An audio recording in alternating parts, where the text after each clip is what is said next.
She thought she was saving them. Every night, she crept into the darkness with food in her hands and love in her heart. But the very kindness that made her beautiful was about to destroy everything she loved. Let me tell you a story that might change how you see your own compassion. Stay with me until the end. At the edge of a quiet village, where the forest met the farmland like two old friends shaking hands, there lived a young woman named Asha. She was 23 years old, with gentle hands that had never hurt a living thing, and eyes that saw suffering everywhere, even where it didn't exist. The villagers called her the Soft One. When a bird fell from its nest, Asha was there. When a stray dog wandered into town, Asha fed it. When anyone seemed to struggle, Asha's heart would crack open like bread being broken, and she would give pieces of herself away. Her mother would watch her and whisper to her father, "She feels too much. One day that feeling will cost her." But Asha couldn't help it. To her, the world was full of wounds that needed healing, and she believed with every fiber of her being that enough love could fix anything. She was about to learn how wrong she was. It began on an autumn night when the wind carried a sound that froze Asha's blood. Wolves. They were circling the village, not attacking, just watching from the tree line with hungry, golden eyes. The village men grabbed torches and shouted until the wolves retreated. Everyone celebrated. But Asha couldn't sleep. She lay in bed, staring at the ceiling, thinking about those eyes. They're not evil, she thought. They're just hungry. They're just trying to survive. The next night, while everyone slept, Asha crept out of her home with a basket of meat scraps. Her hands trembled as she approached the forest edge. The wolves emerged from the shadows, cautious at first, suspicious of this strange human who smelled of kindness instead of fire. Asha placed the food on the ground and stepped back. One wolf approached, then another. They ate. And when they looked at her afterward, Asha saw something that made her heart sing, trust. "I'm helping them," she told herself. "I'm showing them that humans aren't their enemies." She returned the next night, and the next. For weeks, Asha fed the wolves in secret, believing she was building a bridge between two worlds. She didn't notice that the wolves had stopped hunting. She didn't notice that more wolves had joined the pack, drawn by the promise of easy food. She didn't notice that their eyes had changed from cautious gratitude to expectation to entitlement. She didn't notice. But the village soon would. One evening, Asha fell ill with fever. She couldn't leave her bed, couldn't sneak out to the forest, couldn't bring the food the wolves now expected. That night, the wolves didn't wait in the tree line. They entered the village. Asha heard the screams from her bed, the sound of chaos, of terror, of everything falling apart. A child was bitten. Livestock was killed. The men drove the wolves back with fire, but not before blood stained the snow. The next morning, the village was in shock. "They've never come this close before," the elders said. "Something has changed them." Asha sat in her room, shaking. "What have I done?" She wanted to confess, but fear sealed her lips. Maybe it was coincidence. Maybe it would stop. But it didn't stop. The wolves returned the next night, bolder than before. They no longer feared humans. They no longer hunted the forest. They came to the village because a girl had taught them that humans meant food. And when the food stopped coming, they simply came to take it. When the village discovered the truth, the basket, the scraps, the footprints leading to Asha's door, they were furious. "You did this," a mother screamed, clutching her wounded child. "Your kindness brought them to our doors." Asha had no defense. She had only wanted to help. She had only wanted to love. And now, her love had teeth marks. Her name was Mira, and she was the village's oldest resident, a woman who had seen floods and famines, wars and winters, and had survived them all with a quietness that made people uncomfortable. Asha collapsed at her door, weeping. Mira opened it slowly, unsurprised, as if she had been expecting this moment for years. She didn't speak. She simply made tea and placed it in Asha's trembling hands. When Asha finally stopped crying, she whispered, "I destroyed everything. I was trying to help. I was trying to be good." Mira sat across from her, her old eyes steady. "Tell me, child," she said softly, "when you fed the wolves, who were you truly feeding?" Asha blinked. "What do you mean?" "I was feeding them, the wolves." Myra shook her head slowly. "No, you were feeding your own need to be needed. You were feeding your own fear of being helpless. You saw their hunger, and you couldn't bear it, not because of their pain, but because of yours." Asha's breath caught.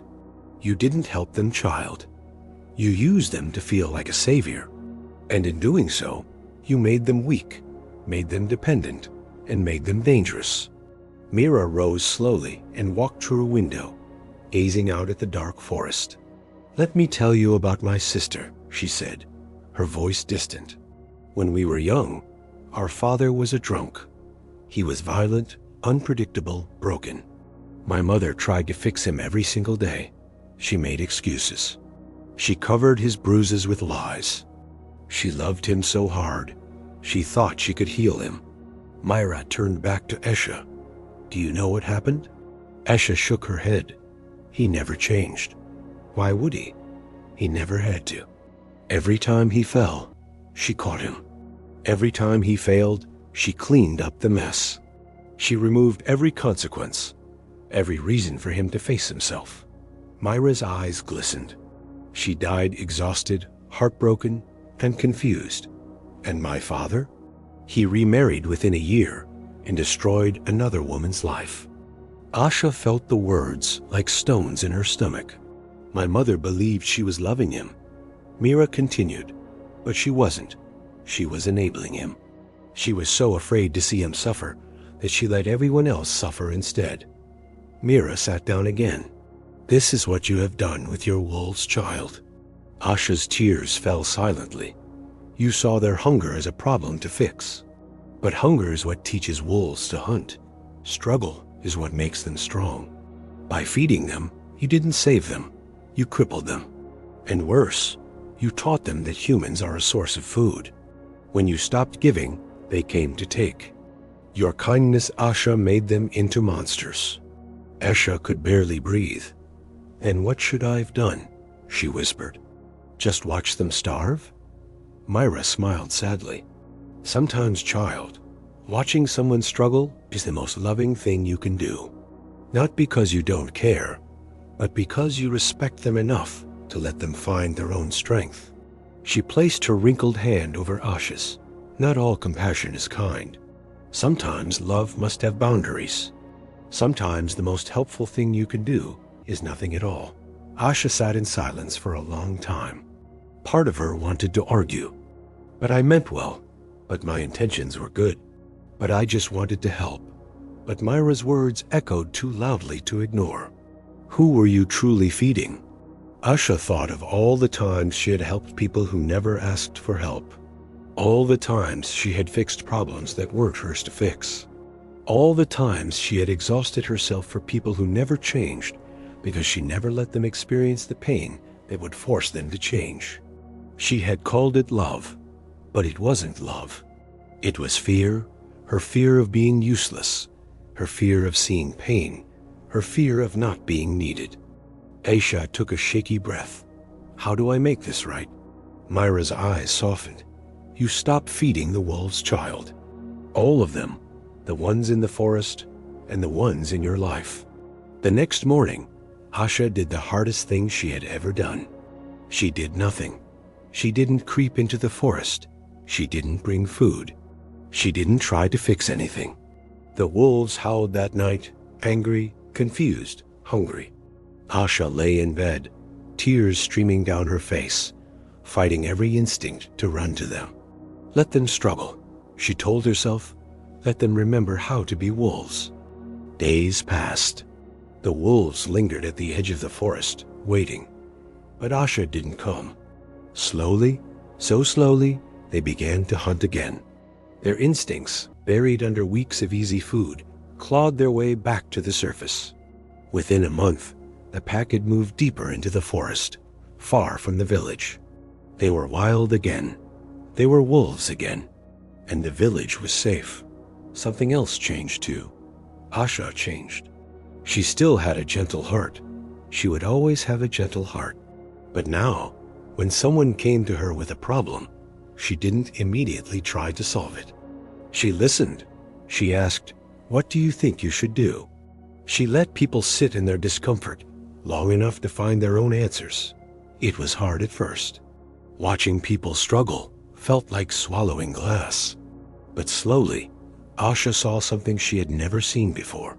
People grew, not because she carried them, but because she didn't. Her mother watched her one day, and instead of worry, she smiled. "You've learned something, haven't you?" Asha nodded. "I learned that helping someone and saving someone are not the same thing. And sometimes the most loving thing I can do is trust them to save themselves." The wolves never returned to the village.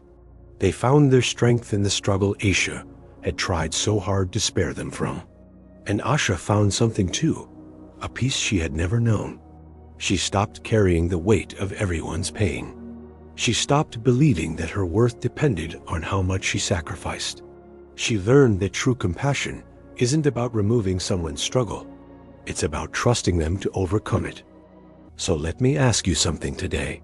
Who are the wolves in your life? Who have you been feeding, not because they need it, but because you need to feel needed? What would happen if you stepped back? What strength might they discover if you stopped carrying their weight? Detachment isn't cruelty. It's the quiet belief that the people you love are strong enough to find their own way. And perhaps, just perhaps, so are you. Remember this, not all compassion is kind. Sometimes love must have teeth. And sometimes the most powerful thing you can do for someone is nothing at all. The light you're searching for is not in saving everyone else. It's in finally, gently, setting them free, and in doing so, setting yourself free too.